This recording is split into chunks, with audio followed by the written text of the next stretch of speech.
পোনপ্ৰথমে আমি কৈৱৰ্ত যুৱ ছাত্ৰ সন্মিলনৰ আটাইকেইটা সকলোকে আমি সন্মিলনৰ বিষয়বিলাক আমি কৈৱৰ্ত যুৱ ছাত্ৰ সন্মিলনৰ তৰফৰ পৰা ধন্যবাদ আৰু কৃতজ্ঞতা জনাইছোঁ। আজি কৈৱৰ্ত যুৱ ছাত্ৰ সন্মিলনৰ পঞ্চদশ বাৰ্ষিক কেন্দ্ৰীয় প্ৰতিষ্ঠা দিৱস আৰু জাতীয় অভিৱৰ্তন আমি অনুষ্ঠিত কৰিছোঁ। ডিব্ৰুগড় মহানগৰ আপোনাৰ দিয়া সভা কক্ষত আমাৰ মূল মন্ত্ৰ হৈছে যে কৈৱৰ্ত জনগোষ্ঠীক আমাৰ চৰকাৰখনে বৰ্তমান চৰকাৰখনৰ লগতে বিগত চৰকাৰে আমাক বাৰে বাৰে লাঞ্ছিত কৰি আহিছে, বঞ্চিত কৰি আহিছে আৰু আমাৰ দাবীসমূহৰ প্ৰতি তেওঁলোকে কোনো ধৰণৰ গুৰুত্ব প্ৰদান কৰা নাই। আমাৰ এটাই কথা যে আগন্তুক বিধানসভা নিৰ্বাচনৰ আগত কিন্তু কৈৱৰ্ত যুৱ জনগোষ্ঠীক কিন্তু লাগিব, উন্নয়ন পৰিষদে হওক বা আপোনাৰ স্বায়ত্ত শাসন কিন্তু লাগিব। আৰু আমাৰ অসমৰ মানুহখিনি 15 লক্ষাধিক কৈৱৰ্ত জনগোষ্ঠীৰ লোকৰ যিয়ে ভূমি অধিকাৰ, আজি প্ৰায় 90% লোকৰ আজি ভূমি অধিকাৰ কিন্তু নাই। আজি আমাৰ মানুহখিনি মৎস্যৰ ওপৰত নিৰ্ভৰশীল মানুহখিনি, আজি আমাৰ যিখিনি মৎস্যৰ ওপৰত নিৰ্ভৰশীল মানুহখিনি যিখিনি চাইণ্টিফিক পদ্ধতিত মাছ উৎপাদন হ'ব লাগিছিলে, সেই মাছৰ ব্যৱসায়টো আজি বণিক গোষ্ঠী অন্য যিখিনি মানুহৰ হাতলৈ গুচি যোৱা দেখিবলৈ পাইছোঁ। যি ধৰণে আধুনিক পদ্ধতিৰে মানুহখিনিক আজি কৰিব লাগে, সুৰক্ষিত কৰিব লাগে, সেইখিনি কিন্তু চৰকাৰে আজিলৈকে কৰা দেখা পোৱা নাই। আৰু আমাৰ মানুহখিনিয়ে বছৰেকত 3 মাহ 4 মাহ যেতিয়া মাছ মৰাৰ ব্যৱস্থাটো বন্ধ কৰি দিয়ে, আমি চৰকাৰক দাবী জনালোঁ, কেইবাবাৰ দাবী জনাৰ পিছতো তেওঁলোকক আজিলৈকে এককালীন সাহায্য প্ৰদান কৰা নহ'ল। আৰু এটা কথা আপোনালোকৰ প্ৰচাৰ মাধ্যমৰ জৰিয়তে আমি চৰকাৰক অৱগত কৰিব বিচাৰিছোঁ যে এতিয়া শেহতীয়াকৈ 2026 চনৰ যি আগন্তুক নিৰ্বাচন আহি আছে, নিৰ্বাচনত কিন্তু 9টা সমষ্টিৰ ভিতৰত আপোনাৰ প্ৰায় 7টামান সমষ্টিত সন্দেহজনক লোকে কিন্তু প্ৰমাণ পত্ৰ লৈ কেনে তেওঁলোকে খেলিবৰ কাৰণে কিন্তু কৰি আছে, যো-জা চলাই আছে। তেওঁলোকক আমি আপোনালোকৰ প্ৰচাৰ মাধ্যমৰ জৰিয়তে কৈৱৰ্ত যুৱ ছাত্ৰ সন্মিলনে সকীয়াই দিব বিচাৰিছোঁ যে তেওঁলোকে এনেকুৱা ধৰণৰ কাৰ্যপন্থাৰ পৰা দূৰত থাকক, অন্যথা কিন্তু আমি আন্দোলনৰ কাৰ্যসূচী হাতত ল'বলৈ বাধ্য হ'ম। যিখন বৰ্তমান চৰকাৰে হওক বা আপোনাৰ যিখিনি বিৰোধী দলে হওক, যিকোনো ৰাজনৈতিক দলে যাতে এইখিনি মানুহক যাতে নিদিয়ে, টিকট দিয়াৰ ব্যৱস্থা গ্ৰহণ নকৰে। আৰু আমি অনুসূচিত জাতি পৰিষদক আজি পবিত্ৰ ক্ষণত তেওঁলোকক আহ্বান জনাম যে আমাৰ চাৰ্টিফিকেট দিয়া কাৰ্যটো যি ধৰণে তেওঁলোকে হকে বিহকে কাম কাজ কৰি আছে, সেইখিনিও তেওঁলোকে বন্ধ কৰিব লাগে।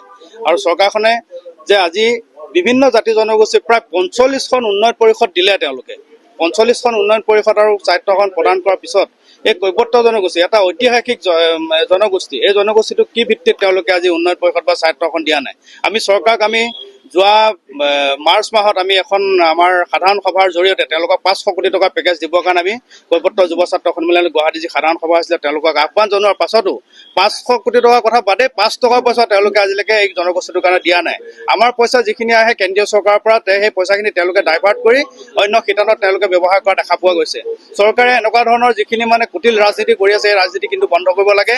আৰু আমাৰ পীযুষ হাজৰিকা ডাঙৰীয়াক আমি আমাৰ এই দায়িত্বত থকা কিন্তু তেওঁ নৈতিক অধিকাৰ নাই বুলি মই অনুভৱ কৰিছোঁ। তেওঁ আজি যিখিনি কাম কাজ কৰি আছে, অনুসূচিত জাতি তেওঁ ৰিজাৰ্ভেশ্যন চিটৰ পৰা গৈ তেওঁ এজন কৈৱৰ্ত সুসন্তান হয় বুলি আমি তেওঁক লৈ কেনে গৌৰৱ কৰিছিলোঁ। কিন্তু এই গৌৰৱৰ পৰা আজি আমি তেওঁলোকক আজি দুখ লগা এটা বিষয় হৈ পৰিছে। তেওঁ অনুসূচিত জাতি সংৰক্ষিত আসনৰ পৰা তেওঁ প্ৰতিনিধিত্ব কৰি অসমৰ এজন ব্যাগগুম মন্ত্ৰী হৈছে, কিন্তু অসমৰ অনুসূচিত জাতিৰ লোকৰ কথা তেওঁ এষাৰো বিধানসভাত তেওঁ মাত মাতিবৰ কাৰণে কিন্তু সময় নহ'ল। আৰু তেওঁ আজি আমি শেহতীয়াকৈ যি আমাৰ কেওট সম্প্ৰদায়ৰ ওপৰত 13টা সংগঠনে যেতিয়া আলোচনাত বহিছিলোঁ, সেই আলোচনাত বহুতে কিন্তু তেওঁ কৈছিলে যে আমি 13টা সংগঠনৰ মুখ্যমন্ত্ৰীৰ লগত প্ৰায় এসপ্তাহৰ পিছতে বহাম বুলি কোৱাৰ পাছতো তেওঁলোকে তেওঁ আজি প্ৰতিশ্ৰুতি দিলে, সেই প্ৰতিশ্ৰুতি কিন্তু পূৰণ কৰিব নোৱাৰিলে।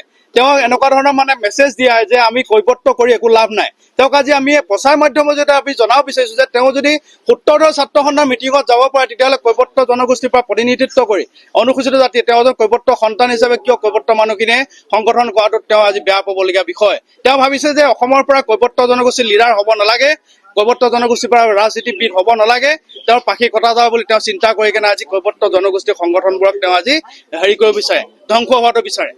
আমি কৈৱৰ্ত যুৱ ছাত্ৰ সন্মিলনৰ তাৰ পৰা পীযুষ হাজৰিকা ডাঙৰীয়াক আমি দাবী জনাইছোঁ যে তেওঁ অসমৰ কৈৱৰ্ত জনগোষ্ঠীৰ এজন সুসন্তান হিচাপে তেওঁ কৈৱৰ্ত জনগোষ্ঠীৰ কথাও চিন্তা কৰিব লাগিব। বাকী যদি মিচিঙৰ যদি আজি ৰণোজ পেগু ডাঙৰীয়া যদি তেওঁ আলি গৈ কেনে তেওঁ যদি অংশগ্ৰহণ কৰিব পাৰে, বিভিন্ন জাতি জনগোষ্ঠী যিসকল আপোনাৰ ৰাজনীতিবিদে গৈ কেনে তেওঁলোকৰ ৰাজনীতি আজি সংগঠনৰ মিটিংসমূহত যদি অংশগ্ৰহণ কৰিব পাৰে, তেওঁ কিয় কৰিব নোৱাৰে।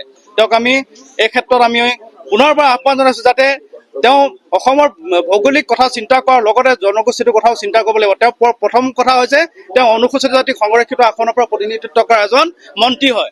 তেওঁ যদি আজি অনুসূচিত জাতি সংৰক্ষিত ব্যৱস্থাটো যদি উঠাই দিয়া হয় ভাৰত চৰকাৰে আজি 10 বছৰৰ কাৰণে আজি সংৰক্ষণ ব্যৱস্থা দিয়াৰ পিছতো এক্সটেনশ্যন কৰি 70 বছৰ আজি আপোনাৰ ৰিজাৰ্ভেশ্যন ব্যৱস্থাটো কৰিলে।